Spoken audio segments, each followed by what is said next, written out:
Do you feel a constant hum of anxiety, a low-grade dread that the world is spiraling, even when nothing specific just happened? That pervasive sense of division, of impossibility, isn't just a mood. It's data. You spend your day in the machine, contributing, keeping the lights on. Then you close the lid on your laptop, and this feeling washes over you. A deep, unarticulated exhaustion. It's the conviction that everything is broken beyond repair, that common ground is a myth, that you're fundamentally alone in a world designed for conflict. This isn't just a personal failing. It's a precisely engineered output, and understanding how it's built is the first step toward dismantling it. What you're experiencing isn't a natural state of being. It's the result of continuous, granular conditioning. Your digital feed, the one you scroll through every day, isn't some objective window into the world. It's a meticulously crafted environment, a custom-built simulation designed for one primary purpose: to maximize your engagement at all costs. This isn't just about showing you what you like. It's about constructing a reality so compelling, so tailored to your individual psychological triggers, that you literally cannot look away. The architecture of this system is far more invasive than you've been led to believe, and it's actively shaping your perception minute by minute. The algorithms powering these platforms aren't programmed to inform you, or to connect you in any meaningful way. Their primary directive is to provoke and retain your attention. And they do this by leveraging the most potent emotional triggers known to human psychology: fear, anger, and outrage. Consider the story that surfaces just before bed, the one that makes your jaw clench and your heart race. It's not random. It's a calculated delivery, optimized for maximum emotional spike. This isn't about news.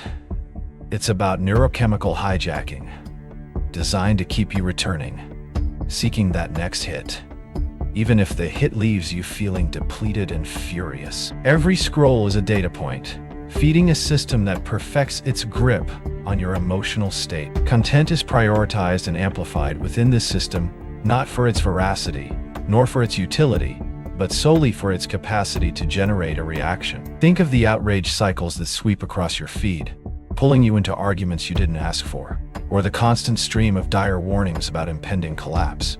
These aren't just discussions.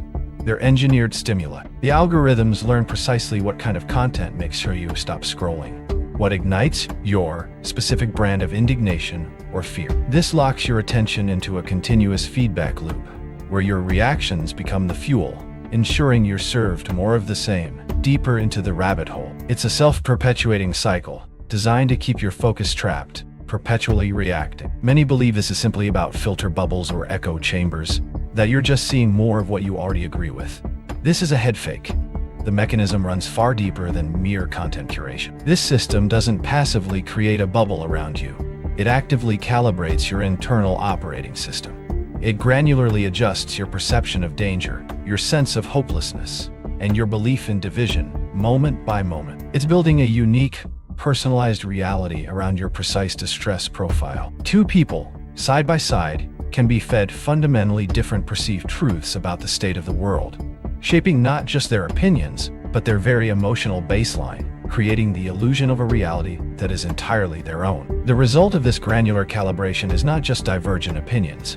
It is the active construction of parallel universes. Picture this: you and a colleague, sitting in the same office, consuming your feeds. You might see a world teetering on the brink of environmental collapse, filled with irreparable social fractures. They simultaneously might be observing a landscape of economic opportunity driven by technological advancement. Each of you inhabits a world tailored to your engagement profile, curated to provoke your specific neurochemical responses. This engineered discrepancy deepens isolation, making shared understanding nearly impossible. It creates a chasm not just between beliefs, but between fundamental perceived realities, ensuring no common ground can ever form. This isn't a future scenario or some speculative dystopia. This is the operational reality of our present moment. The gap between these constructed realities is widening every single day, becoming less of a philosophical divide and more of an impassable canyon. Your exhaustion, that low-grade dread, the sense of impossibility, these are the direct psychological tolls of existing within a system designed to keep you siloed and reacting. To remain passive now is to accept the permanent dissolution of common understanding and shared agency. The system relies on this engineered isolation because a population fractured into individual, distressed realities is a population incapable of collective action, utterly disempowered. To dismantle this engineered reality, to reclaim not just your agency but your very perception of what is real, requires a tactical re-architecture of your information intake. It demands a deliberate, conscious effort to cut through the noise and construct something new. This isn't about simply being mindful or taking a break. It's about building an active defense. We call this architecture a reality firewall. It's a framework, a set of protocols designed to deprogram your internal operating system and re-establish sovereign information intake. This is not optional. It is the urgent, immediate work required to break free from the calibrated distress loop. Building this reality firewall means actively curating diverse, non-algorithmic information sources, deliberately seeking out perspectives that challenge your programmed distress profile, and systematically dismantling the feedback loops that keep you trapped. This isn't just about changing what you see. It's about recalibrating how you process what you see.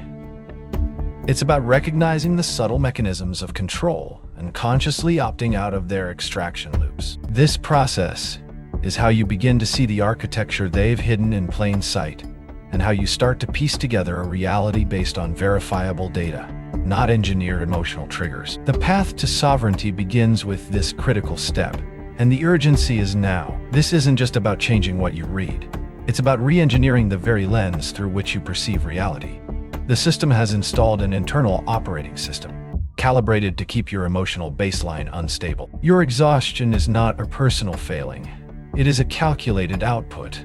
The firewall is a surgical intervention to reclaim your internal sensorium, to deprogram the default settings that dictate your sense of urgency and threat. It means understanding that the world you see is not Yuthi world, but Yai world, specifically constructed for you. This requires a shift from passive consumption to active, sovereign observation. This calibration doesn't just present you with information, it attunes your internal state. Think of it as an emotional key signature, constantly adjusting based on your engagement. When you scroll past a story, that micro data point informs the algorithm about your current stress tolerance, your indignation threshold, your susceptibility to fear. It learns the precise cocktail of outrage, despair, or anxiety that will keep your eyes locked. This isn't an accident.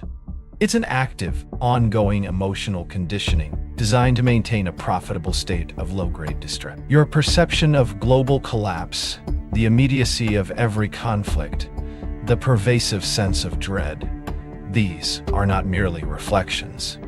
They are granularly engineered outputs. The tactical consequence of this granular calibration is profound. The fracturing of shared reality. Two individuals in the same room, accessing their own feeds, can inhabit entirely different perceived worlds. One person sees an imminent global crisis demanding immediate action. The other sees a localized issue, or even a manufactured narrative. Their internal operating systems have been programmed with different threat models, different urgencies, different emotional baselines.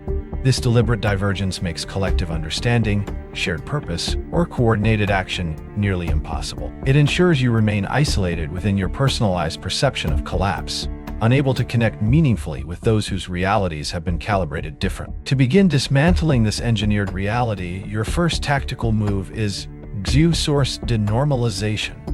This means a surgical cut from algorithmic news feeds.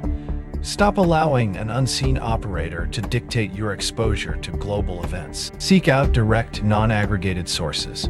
Access original research, unedited reports, primary documents. This is not about seeking unbiased news. Such a thing is a myth. It is about removing the layers of algorithmic emotional amplification. It means intentionally consuming information that has been pre-processed for your distress profile. This reestablishes your direct connection to raw data, bypassing the emotional conditioning loop. Your second tactical pillar is emotional baseline recalibration. You must learn to identify the emotional hook of incoming information. When you encounter content, Pause. Notice the specific physical sensation it triggers. The tightening in your chest, the spike of indignation, the lurch of dread.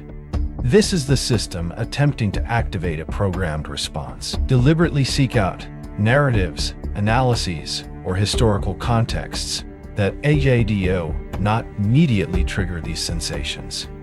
This is not avoidance. It is an active effort to repattern your neurochemical response. You are consciously choosing to lower the volume on the manufactured alarm state, allowing for a more nuanced assessment of actual threat versus engineered distress. The third pillar is tactical regrounding. This involves re-engaging with the physical, local reality around you, bypassing the digital intermediaries entirely. Consult local experts. Speak directly with people on the ground in your community. Observe the tangible environment without a screen as a filter. Verify information through direct experience or verifiable local networks. This rebuilds your internal compass, recalibrating your perception of immediacy and relevance. The global events amplified in your feed are often distant. Their local impact is often different or non-existent. This practice roots you in a verifiable context, countering the pervasive, abstract dread of a perpetually collapsing, distant world. The gap between your engineered reality and factual ground grows daily. This is not a passive process of opting out. It is an active, ongoing re-engineering of your own perception. You are reclaiming the controls to your internal operating system. Begin with one feed, one source, one intentional pause. Notice the shift. This isn't about finding answers to what's wrong with the world, but about surgically disconnecting from the system that profits from your inability to name it. The containment field operates on your perception. Your reality firewall is the only architecture that allows you to walk through the wall.